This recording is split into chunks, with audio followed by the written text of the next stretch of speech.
પડી રહી છે, ભારે વરસાદ પડી રહ્યો છે। ડાંગની વાત કરીએ તો પંથકમાં વરસાદ, સાપુતારા અને તળેટી વિસ્તારમાં સવારથી જ વરસાદ પડ્યો। વઘઈમાં 1 ઇંચ વરસાદ, સુબીરમાં 1 ઇંચ વરસાદ, સાપુતારામાં 1 ઇંચ વરસાદ, આહવામાં 1 ઇંચ વરસાદ। સમગ્ર જિલ્લામાં છૂટો છવાયો વરસાદ।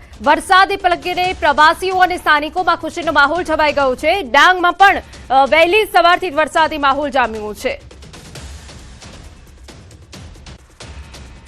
તો જિલ્લામાં વહેલી સવારથી જ વરસાદી માહોલ જામ્યો। જિલ્લાના આહવા, વઘઈ, સુબીરમાં વરસાદ પડ્યો। સાપુતારા સહિતના વિસ્તારોમાં સતત વરસાદ, નીચાણવાળા વિસ્તારોમાં પાણી ભરાઈ ગયા છે। વરસાદને પગલે ખેડૂતોમાં ખુશીનો માહોલ। તો ડાંગના આહવામાં 2 કલાકમાં 3.25 ઇંચ વરસાદ। જંગલ વિસ્તારમાં વરસાદ વધુ થતા ઝરણાઓ સક્રિય થયા। ડાંગ જિલ્લામાં વરસાદી માહોલ। આપને જણાવી દઈએ કે ખેડૂતોમાં પણ ખુશીનો માહોલ છવાઈ ગયો છે। 2 કલાકમાં આહવામાં 3.5 ઇંચ વરસાદ પડ્યો છે, જેના કારણે વાતાવરણમાં તો ઠંડક પ્રસરી છે, પરંતુ વરસાદ વધુ થતા ઝરણાઓ પણ સક્રિય થયા। વાત હવે સુરતની કરીએ તો જિલ્લામાં વહેલી સવારથી વરસાદી માહોલ। બારડોલી, પલસાણા અને મહુવા પંથકમાં વરસાદી માહોલ જામ્યો। વરસાદ વરસતા ખેડૂતો ખેતીના કામમાં લાગ્યા। તો આખરે મેઘરાજાએ રાજ્યમાં જમાવટ કરી છે અને દક્ષિણ ગુજરાતમાં સારો એવો વરસાદ પડી રહ્યો છે। સુરત જિલ્લામાં વહેલી સવારથી જ વરસાદી માહોલ। સુરતમાં વરસાદની સટાસટી। જિલ્લામાં છેલ્લા 24 કલાકમાં સાર્વત્રિક વરસાદ। સૌથી વધુ ઓલપાડમાં 4 ઇંચ વરસાદ। માંગરોળ, અંબિકા, ઉમરપાડામાં 2 ઇંચ વરસાદ પડ્યો છે। બારડોલી, કામરેજ, મહુવામાં 1 ઇંચ વરસાદ પડ્યો। અરેઠ, સુરત સિટી, 84, માંડવીમાં પણ વરસાદી માહોલ જામ્યો। તો અમારા સંવાદદાતા કેતન જોડાઈ ગયા છે સંપૂર્ણ વિગત સાથે। કેતન, ડાંગમાં આખરે કેવો માહોલ સર્જાયો છે? ઓવરઓલ કેટલો વરસાદ પડ્યો છે? શું સ્થિતિ આપ ત્યાં હવામાનની જોઈ રહ્યા છો? સંપૂર્ણ વિગત।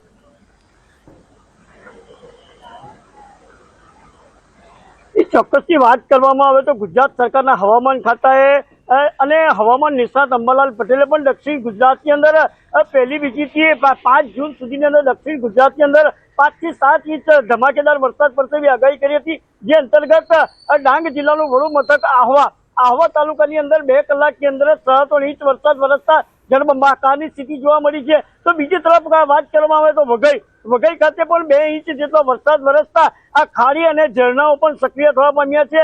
અને આ ખાસ કરીને વાત કરવામાં તો ડાંગ જિલ્લો એ પ્રકૃતિ પ્રેમીઓ માટે પહેલી પસંદગીઓ છે, જેવો વરસાદ થતાની સાથે જ પ્રકૃતિ પ્રેમીઓ પણ આ ડાંગની સફરે નીકળી પડતા હોય છે। અને ખાસ કરીને આ ડાંગ જિલ્લામાં જે વરસાદ વરસ્યો હતો, જેને લઈને ખેડૂતો ડાંગર, વરાઈ, નાગલી ના જે પાકની વાવણી કરવાની પણ કામગીરીમાં જોતરાયા છે। તો સુરત જિલ્લાની વાત કરવામાં આવે તો સુરત જિલ્લામાં વહેલી સવારે 6 થી 8 2 કલાકની અંદર મહુવા તાલુકામાં 2 ઇંચ વરસાદ, બારડોલી તાલુકામાં 1 ઇંચ અને પલસાણા તાલુકામાં 1 ઇંચ અને અંબિકાની અંદર અંબિકા તાલુકામાં પણ 1 થી 1.5 ઇંચ વરસાદ વરસતા આ સમગ્ર જિલ્લાની અંદર સાર્વત્રિક વરસાદ નોંધવા પામ્યો છે, જે અંતર્ગત ખેડૂતોમાં ખુશીનો માહોલ જોવા મળી રહ્યો છે।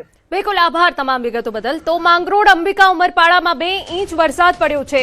સુરતમાં વહેલી સવારથી જ ગ્રામ્ય વિસ્તારમાં ભારે વરસાદ।